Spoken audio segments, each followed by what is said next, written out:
आज हम पढ़ने जा रहे हैं चैप्टर नंबर 7, डेंगू बुखार। इस पाठ का उद्देश्य क्या है?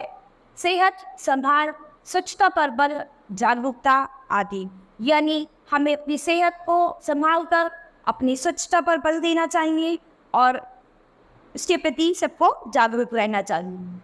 पाठ प्रवेश कुछ बीमारियां इस प्रकार की होती हैं कि यदि उनके लक्षणों और कारणों की पूर्व जानकारी हो तो उनसे बचा जा सकता है। यानी बहुत सी बीमारियां ऐसी होती हैं जिनके बारे में अगर हमें पहले से ही पता होता है, उनके लक्षण यानी किस तरह से वो बीमारियां होती हैं और उनसे बचने के उपाय अगर हम पहले से ही जानते हैं तो उनसे हम बच सकते हैं। डेंगू बुखार उनमें से एक है। पाठ में डेंगू के लक्षण बताकर उससे सचेत किया गया है। यानी इस पाठ में डेंगू बुखार के बारे में बताया गया है और उसके प्रति जागरूक रहने के लिए सबको सचेत किया है।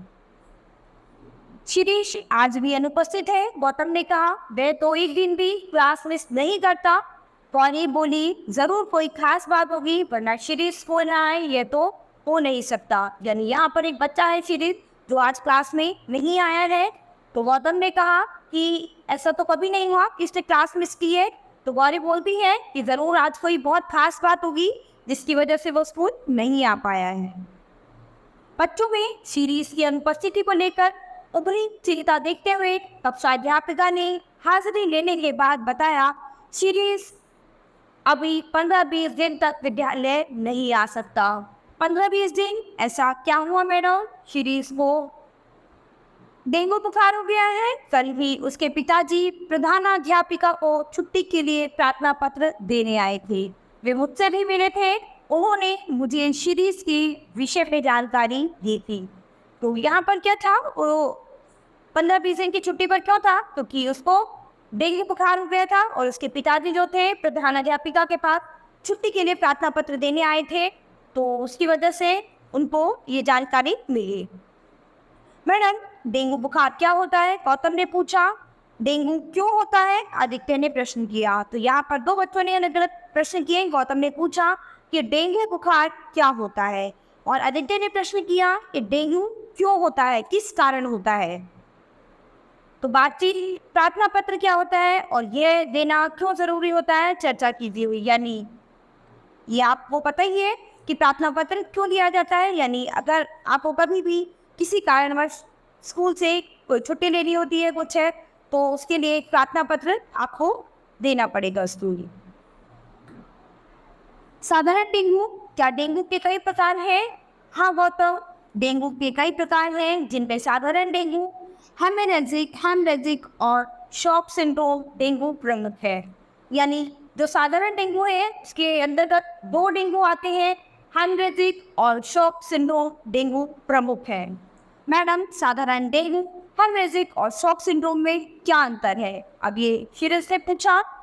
शिरीष तुम्हारा प्रश्न बहुत अच्छा है। इनके पाए जाने वाले लक्षणों को देखकर इनके अंतर को समझा जा सकता है। यानी इनके लक्षणों को देखकर हम इनमें अंतर बता सकते हैं। मैडम साधारण डेंगू के क्या लक्षण है? गौरी ने पूछा। गौरी साधारण डेंगू बुखार में अचानक तेज बुखार के साथ सिर दर्द, मांसपेशियों के साथ जोरों में तेज खिंचाव और दर्द होता है। यानी जो साधारण डेंगू बुखार होता है उसमें ज़्यादातर क्या होता है, तेज बुखार के साथ सिर दर्द होता है और मांसपेशियों के साथ जोरों में तेज खिंचाव और दर्द महसूस होता है। मुंह का लाल भाग प्रभावित होने से स्वाद खत्म हो जाता है, भूख भी नहीं लगती है, बिना किसी कारण पेट में असहनीय दर्द होता है। इतना दर्द ऋषा घबरा गई। हाँ ऋषा, डेंगू को हड्डी तोड़ बुखार भी कहते हैं क्योंकि इस रोग में इतनी पीड़ा होती है जैसे रोगी की हड्डियां ही टूट गई हो। और क्या लक्षण है साधारण डेंगू के? कई बच्चों ने एक साथ पूछा। अब बहुत सारे बच्चे जो थे सब उसमें इंटरेस्ट आने लगा, सब इसके बारे में पूछने लगे कि और इसके क्या क्या लक्षण हैं साधारण डेंगू के। रोगी को बहुत अधिक कमजोरी महसूस होती है, गला सूखने लगता है। इन सब के साथ शरीर पर लाल गुलाबी रंग के चकत्ते बनने लगते हैं।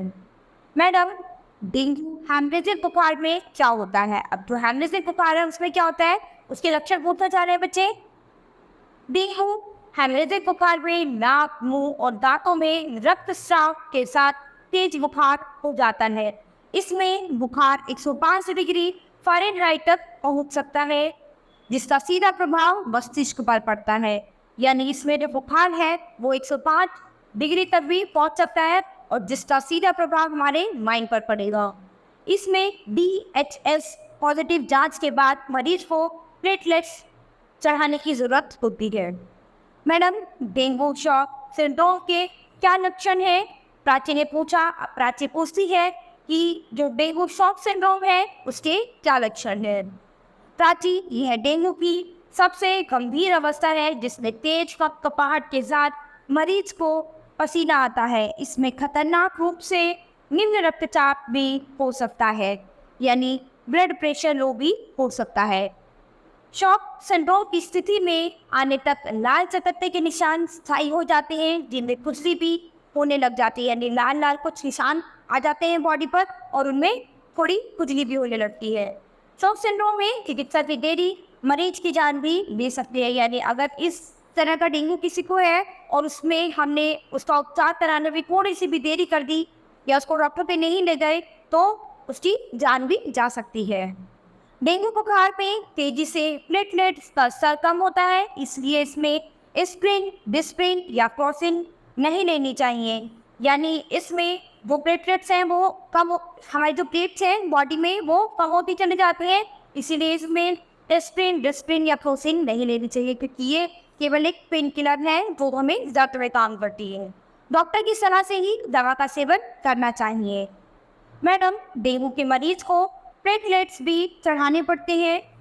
ज़रूरी नहीं है, साधारण डेंगू में दवाओं से मरीज ठीक हो जाता है, पर हेमरेजिक और शॉक सिंड्रोम में प्लेटलेट्स की आवश्यकता होती है। यानी अगर साधारण डेंगू है तो उसमें इतनी ज़रूरत नहीं होती, लेकिन अगर हेमरेजिक और शॉक सिंड्रोम डेंगू हुआ है तो उसमें प्लेटलेट्स की आवश्यकता होती है।